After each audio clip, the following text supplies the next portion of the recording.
வாழ்க வளமுடன். இன்னைக்கு இன்ஜினியர் இன்வெஸ்டர் தமிழ்ல என்ன ஸ்டாக் வியூ பார்க்க போறோம்னா, இர்கான் இன்டர்நேஷனல் லிமிடெட்.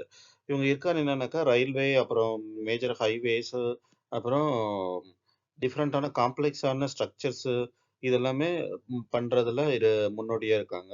இவங்க ஒரு PSU, that is public sector unit, government அண்டர்டேக்கன்ல இருக்கிற கம்பெனி. ஸோ டிஃபால்ட் ஆகிறதுக்கு சான்சஸ் இல்லை. நல்ல growth இருக்கும்ட்டு நம்புறேன். இப்போ இதில் பார்த்தீங்கன்னாக்கா டேஸ் ஹை பார்த்தீங்கன்னா 161லையும் லோ வந்து 155லையும் இருக்கு. 52 வீக் ஹை 1225ல இருக்கு. 52 வீக் லோ வந்து 134ல இருக்கு. அப்புறம் ஆல் டைம் ஹை பார்த்தீங்கன்னா 351ல இருக்கு. பிஇ பிரைஸ் டு எர்னிங் பார்த்தீங்கன்னா 24.4ல இருக்கு. பிரைஸ் டு புக் வந்து 2.2ல இருக்கு. செக்டார் பிஇ வந்து 41ல இருக்கு. ஸோ பிஇ வைஸ் இது கொஞ்சம் அட்ராக்டிவாகவே இருக்கு. ஸ்ட்ரென்த்ஸ் பார்த்தீங்கன்னா புக் வேல்யூ இம்ப்ரூவிங் லாஸ்ட் 2 இயர்ஸா புக் வேல்யூ இன்க்ரீஸ் ஆயிட்டு இருக்கு அப்படின்னு சொல்லி போட்டிருக்காங்க. புக் வேல்யூ என்னன்னாக்கா எவ்வளவு ஆர்டர் புக் நம்மள்ட்ட இருக்கு, எவ்வளவு ப்ராஜெக்ட் ஒர்த் ஆஃப் ப்ராஜெக்ட்ஸ் ஹேண்ட்ஸ்ல இருக்கு அப்படின்றது. நெக்ஸ்ட் வீக்னஸ் பார்த்தீங்கன்னாக்கா எஃப்ஐ எஃபிஐ வழக்கம் போல வித்துட்டு அவங்களோட ப்ராஃபிட் வெளியில் எடுக்கிறாங்க. ஆப்பர்ச்சுனிட்டிஸ் பார்த்தீங்கன்னா அபவுட் 20 டேஸ் மூவிங் ஆவரேஜ்ல இருக்கு. த்ரெட்ஸ் பார்த்தீங்கன்னா கம்பெனிஸ் இன்க்ரீசிங் டெட். ஸோ கடன் வந்து அதிகமாக வாங்கிட்டு இருக்கு. இவங்களோட இன்ஃப்ராஸ்ட்ரக்சர் எல்லாத்துக்குமே கடன் தான் இம்பார்ட்டன்ட்டு. கடன் வாங்கி தான் இவங்க பண்ணிட்டு இருக்காங்க. அதில் வர ப்ராஃபிட்டை வச்சு கடன் அடைக்கிறது ப்ளஸ் டிவிடெண்ட் கொடுக்கறது இது எல்லாமே பண்ணிட்டு இருக்காங்க. இதில் பார்த்தீங்கன்னா உங்களுக்கே தெரியும், வருஷம் வருஷம் டிவிடெண்ட் கரெக்டாக கொடுத்துட்றாங்க. ப்ரைஸ் சார்ட் பார்த்தீங்கன்னாக்கா இப்போ இருக்கிற ப்ரைஸ் 156ல் இருக்கு. அப்புறம் ஆல் டைம் ஹை பார்த்தீங்கன்னா 360 பக்கத்தில் இருக்குது, 350 அந்த ரேஞ்சில் இருக்குது. ஓகேங்களா? இப்போ ஓரளவுக்கு கரெக்டாக இருக்குது. அதனால நம்ம டிஸ்கஸ் பண்ணலாம்னு எடுத்துகிட்டு வந்திருக்கேன். அனலிஸ்ட் ரேட்டிங் பார்த்தீங்கன்னா செல் ரேட்டிங் தான். ஒன்றும் பெருசாக 3 அனலிஸ்ட் தான் ரேட்டிங் கொடுத்துருக்காங்க. அவங்களும் 67% செல் கொடுத்துருக்காங்க, 30% ஹோல்டு கொடுத்துருக்காங்க. அதாவது 2 பேர் செல்லுன்னு கொடுத்துருக்காங்க, ஒரு ஆள் வந்து ஹோல்டுன்னு கொடுத்துருக்காங்க. ப்ரைஸ் பெர்ஃபார்மன்ஸ் பார்த்தீங்கன்னா லாஸ்ட் 1 இயராகவே நெகட்டிவ் பெர்ஃபார்மன்ஸ் தான். அதனால தான் நம்ம முக்கியமாக எடுத்துகிட்டு வந்திருக்கோம், இதை பற்றி டிஸ்கஸ் பண்ணலான்ட்டு. 3 இயர்ஸ் முன்னாடி பண்ணவங்களுக்கு 183%, மோர் தென் டபுள் ஆயிருக்கு. டெக்னிக்கல்ஸ் பார்த்தீங்கன்னா பிவர் பாயிண்ட் 160லையும், ரெசிஸ்டன்ஸ் 163 டு 170ல இருக்கு. சப்போர்ட் 156 டு 149ல இருக்கு.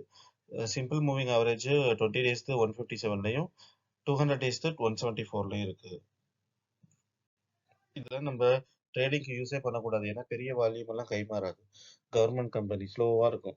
ஸோ மூவ்மெண்ட்டும் அவ்வளோதான், ரொம்ப ஸ்டாக்னண்ட்டாக இருக்கும். நம்ம அப்போ இப்போ 1 2 வாங்கி வச்சுக்க வேண்டியதான். பப்ளிக் ஒப்பீனியன் பார்த்தீங்கன்னாக்கா 100% பைன்னு போட்டிருக்காங்க. அனலிஸ்ட்ல ஒப்பீனியன் செல்லுன்னு கொடுத்துருக்காங்க. பாருங்க, பப்ளிக் ஒப்பீனியன் பைன்னு கொடுத்துருக்காங்க. ஸோ அவ்வளோதான். பப்ளிக்கு என்னன்னாக்கா ஓரளவுக்கு ஸ்டாக் கரெக்டாக இருந்துச்சா, அட்ராக்டிவாக இருக்கிற மாதிரி தோணும் உங்களுக்கு.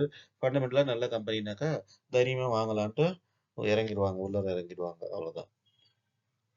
ஸோ ஃபோரம்ல நீங்கள் உள்ளார போய் பார்த்தீங்கன்னாக்கா மணி கண்ட்ரோலில் உங்களுக்கு பீப்புளோட ஒப்பீனியன்ஸ் தெரியும். அவங்களோட போஸ்ட் பார்த்தீங்கன்னா தெரியும். ஃபினான்ஷியல் ரெவன்யூ பார்த்தீங்கன்னாக்கா 21லேருந்து 24 வரைக்கும் நல்லாவே growth இருக்க காமிச்சிருக்காங்க. 25ல ஒரு டிக்ளைன் ஆயிருக்கு, growth குறைஞ்சிருக்கு, ரெவன்யூ growth. பார்க்கலாம் நெக்ஸ்ட் எப்படி இருக்குன்னு. ஷேர் ஹோல்டிங் பேட்டர்னா அவ்வளோதான். 65% ப்ரொமோட்டட் இருக்கு, 4.5% எஃப்ஐஐட்டையும், 2% மட்டும் டிஐடியும் இருக்கு. ஸோ இது எஃப்ஐடிஐலாம் அந்த அளவுக்கு இதில் இன்வால்வ் ஆகிறது இல்லை. ப்ரொமோட்டர்னு பார்த்தீங்கன்னா பிஎஸ்சின்றதால பப்ளிக் செக்டர் தான், அதனால கவர்மெண்ட் அதை வந்து மோரி பண்ணிக்க முடியாது, தேவையில்லை. நெக்ஸ்ட் இர்கான் இன்டர்நேஷனலுக்கு பிஎஸ் பார்த்தீங்கன்னா Larsen and Toubro, okay. Techno Electric, EPACK Prefab, கிராண்டோக்கு, என்னது கோயல் கன்ஸ்ட்ரக்ஷன். எனக்கு இவ்வளோ இதில் எதுவுமே தெரியாது. இர்கான் இன்டர்நேஷனல் இன்னைக்கு டிஸ்கஸ் பண்ணுறோம். லார்சன் அண்ட் டியூப்ரோ தெரியும்.